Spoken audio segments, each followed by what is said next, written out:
All right, today I'm going to show you how I make an inverted Aeropress cup of coffee. I already got my teapot with my gooseneck heating up right now. I love this. This has been something this was the first non-traditional, if you want to call it, brewing coffee method that I purchased. It's not really expensive. And so it's like a big syringe.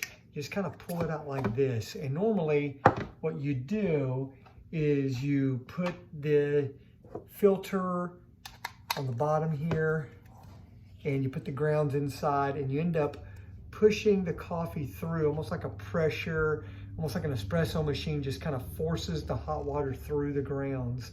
And that's the traditional Aeropress method. You literally set this on top of a mug and then push it down. And so there's a basic recipe for that. It's a really clever method. You can see there's numbers on the side there, or most people put grounds in there and then fill the water up halfway, maybe stir it a little bit and then put it the rest of the way and then press it down.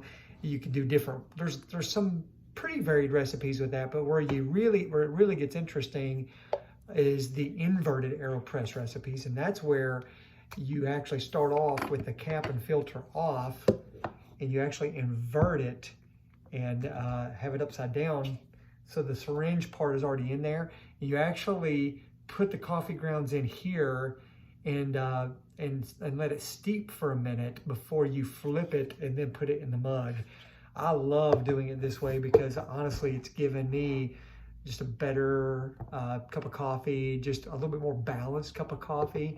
It's a little bit, again, usually you don't really steep it in the traditional method. So flipping it upside down really helps. So while the water's heating, I'm gonna have this ready to go.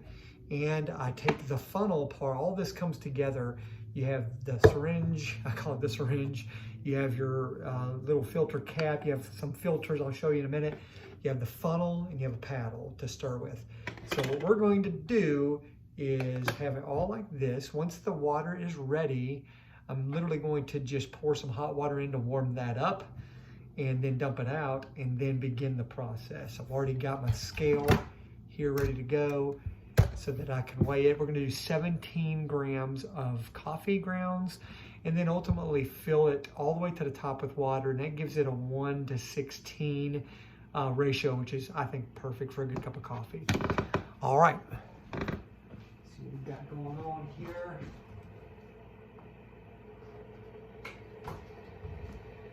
When you buy an Aeropress kit, it comes with these a filter holder with some filters, just one little paper disc is all you need.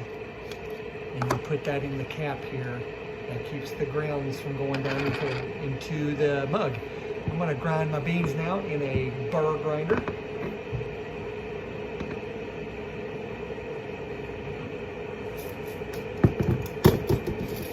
And to get 17 grams, it's usually about 1.5 scoops.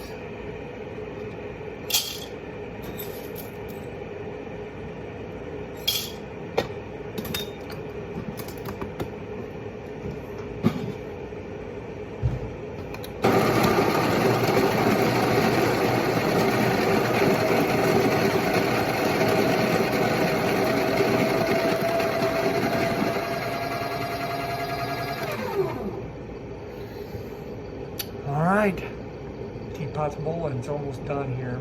I'll be able to warm this up, put 17 grams of coffee in, probably pick the phone up and show you what I'm doing here in a minute.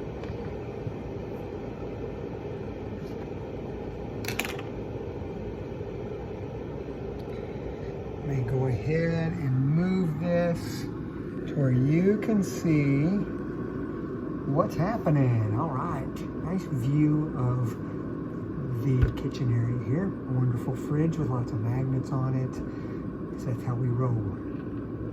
All right, the pot's almost done here. I'll show you what we're doing.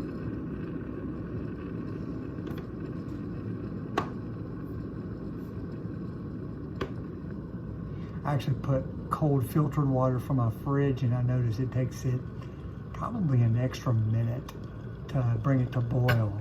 Normally it's a pretty quick TKO. So it just clicked off And what's good about this is it's boiling hot right now. You kind of want it to cool for about a half a minute before you start actually using it on your beans. So usually by the time I take this and put the hot water in it to warm it up,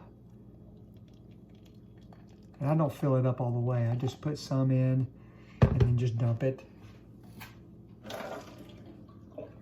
And by the time I do that, and I use the scale to make sure I do only 17 grams, it gives it enough time for the water to cool down a little bit more.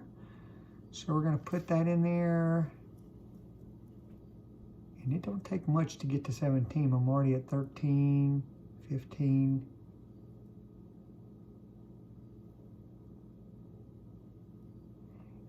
That's 17. So here we go. Let me show you what we're gonna do here is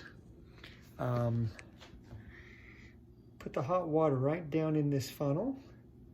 And we're gonna fill it to the very bottom of the edge of the funnel and then stir. So let me dump that in. We really don't have to measure anymore at this point.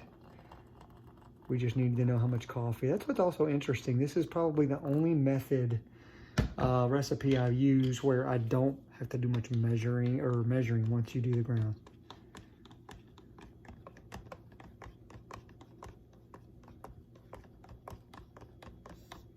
So what I did is I stirred for 10 seconds and it kind of creates this little foam.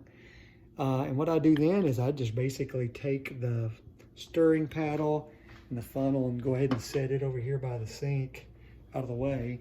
So now we have, and I only brought it up to the top of the funnel. Oh, excuse me, the bottom of the funnel as it was sitting in there. So now I'm just going to top it off the rest of the way. All the way up to the top. Now, one thing I didn't do yet that I'll show you is I need to put hot water on this as well. And the reason that we do that is to take that paper taste out of the filter.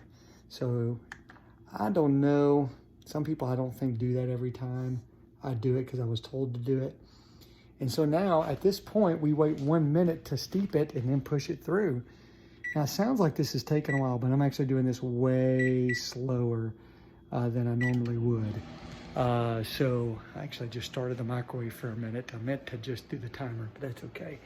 So like I said, we really don't need it to be on the scale anymore.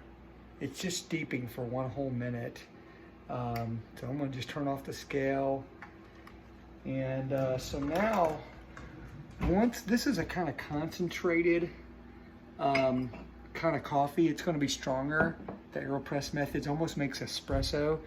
So what I'm going to do next is, I'm a firm believer in heating the mug before you put coffee in it. And when I see coffee shops do this, I just want to hug them because that's important, I think. Get that. You don't want hot coffee in a very, very cold mug. It's just not good. So I left some hot water. I got plenty of hot water really in here. I left some hot water in because I'm going to add a little bit of hot water to the coffee, almost like an Americano style. Okay, so my timer just went off. And what you want to do is kind of push down. It's upside down right now, but you want to push down and get some of the air out that's in there till you see some coffee bubble up. And there it goes. And now I'm just going to dump my hot water out of my mug. And I'm going to put, and that's a hot mug, I'm going to put the mug upside down and I'm going to flip this around, but I'm going to do this like this. Sorry. So now we flip it around like this and then go ahead and push it down.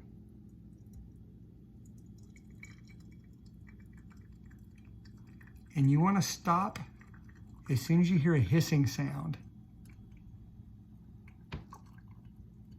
And it's actually harder to press than people think it would be. Of course, I'm not strong either.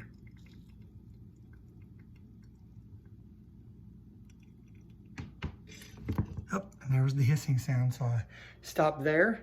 We're all done.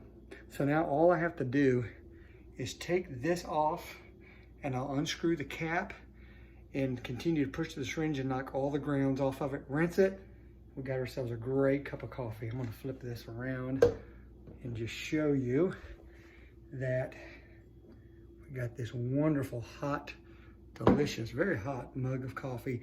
And it filled up that mug. This is a fairly big mug. It's hard to tell in the video, but it's very concentrated. So I'm gonna top it off with, I don't like doing a 1-to-1 ratio. I think that's too watery. So I'll put enough water to get it about right there. It's like, I don't know, it's more like 2-part coffee, maybe 3-part coffee, 1 part water at the most. So, and I think that, I like mine kind of bold and strong. So that's it. That's the inverted Aeropress method. Done in slow motion. I probably let it steep longer than I normally would have, but that recipe there is really, really good. I highly recommend it. And that's very much worth the money. It's not expensive to buy an Aeropress. If you want to have some fun, there's a bazillion inverted Aeropress recipes on the internet to try. So I encourage you, if you want to have some fun brewing coffee, go for it.